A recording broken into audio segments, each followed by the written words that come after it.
Hello. Today we are going to design and implement some PID controllers in the LJ Technical Systems servo system.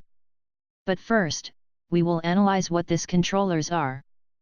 The PID controller is a control loop feedback mechanism that calculates an error continuously between a desired set point and a measured process variable. This controller takes the name PID from its three control actions: the proportional, the integral, and the derivative. The first one is the main control, and it creates an output response proportional to the error. The integral control action goal is to eliminate the steady-state error. Finally, the derivative control action goal is to introduce an anticipative behavior which extinguishes oscillations and improves robustness margins. The mathematical expression of the PID controller is the following. As we can see, the proportional action multiplies the error by the proportional gain, while the error integral is multiplied by the integral gain. Finally, the error derivative is multiplied by the derivative gain. But as we are implementing a digital controller, the continuous time controller must be digitalized. There are several ways to discretize it, but in this case, we have decided to do it by means of the trapezoidal approach. This means, the integral part will be approached by calculating the area obtained by connecting the adjacent values of the error by a line as it can be seen on the figure. The derivative part instead, will be approached by calculating the slope change between the adjacent values. As we can see, the smaller the sampling time, the better the approach, as the slope will tend to be the tangent of the curve. Finally, by adding each control action, we obtain the digital control action expression. This expression varies depending on the approach we use. In this case, as aforementioned, the trapezoidal approach has been used. So, the transfer function for the digital PID controller obtained by the trapezoidal approach is the one shown in the figure, where Ts is the sampling time and Kp, Ki and Kd are the controller's parameters. In order to control the velocity of the motor, let's first remember its transfer function and set some control objectives. As we can see, the motor in open loop, taking as output the dynamo tachymetrix voltage, resembles a first-order system which has been discretized by a first-order holder. In this case, we want the closed-loop system not to have overshoot and to get the reference with a settling time of 0,8 seconds. In order to obtain the tuning equations, the closed-loop transfer function must be obtained. As we can see, we obtain a system of second order.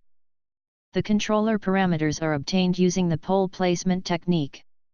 In this technique, the closed-loop poles are placed in predetermined locations in the z-plane, so that we can control the response of the system.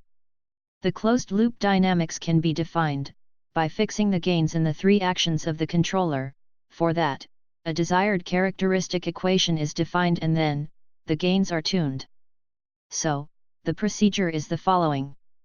Firstly, the desired characteristic polynomial is obtained, where the specifications are embedded. Then the closed-loop characteristic polynomial is obtained, and finally, the coefficients of the closed-loop denominator are forced equal to those of the desired characteristic polynomial. For the PI implementation, this Simulink block diagram has been designed.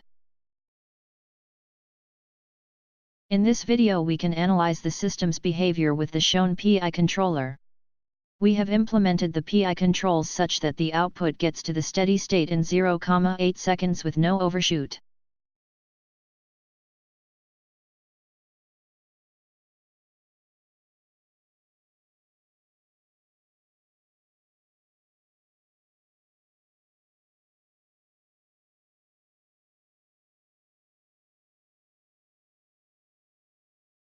In this figure we can analyze the responses of a simulation done before implementing the controller in the real system, in green, and the real response, in blue.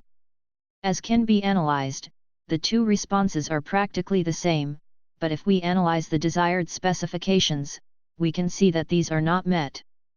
This occurs because the PI controller together with a first-order plant have as response a system with two poles and a zero, having this last, a negative effect on the dynamics of the system.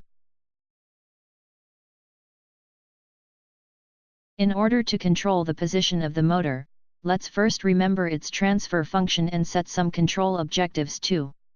On one hand, as we can see, the motor in open loop, taking as output the potentiometer's voltage, resembles a second-order system which has been discretized by a zero-order holder. On the other hand, the desired closed-loop dynamics must follow an oscillation frequency of 0,5 Hz and an 80% of overshoot. In this case, when obtaining the closed-loop transfer function, we obtain a fourth-order system, that comes from the fact that the system and the controller are both of second order.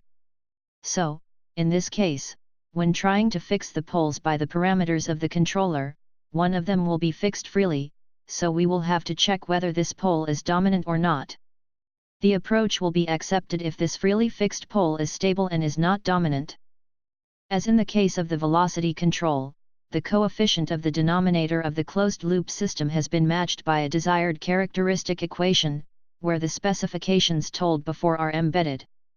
This linear equation obtained when matching the two equations has been solved using MATLAB.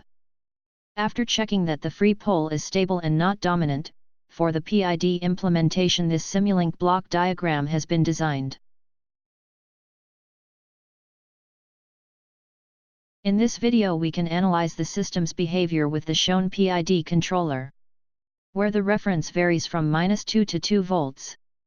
The control has been designed such that the system has an 80% of overshoot and a natural oscillation of 0.5 Hz.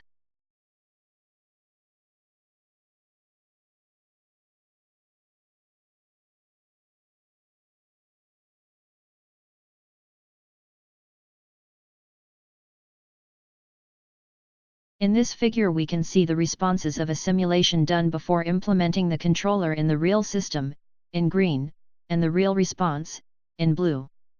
On one hand, as it can be analyzed, the simulation with the PID controller doesn't follow exactly the desired dynamics, which comes from the fact that the closed-loop system presents three zeros which have negative effects on the dynamics and because a pole has been fixed freely, which is quite dominant.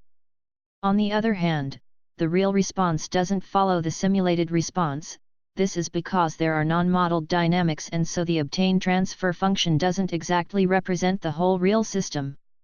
In the next practice we will analyze how to delete the effects of the zeros and the free pole.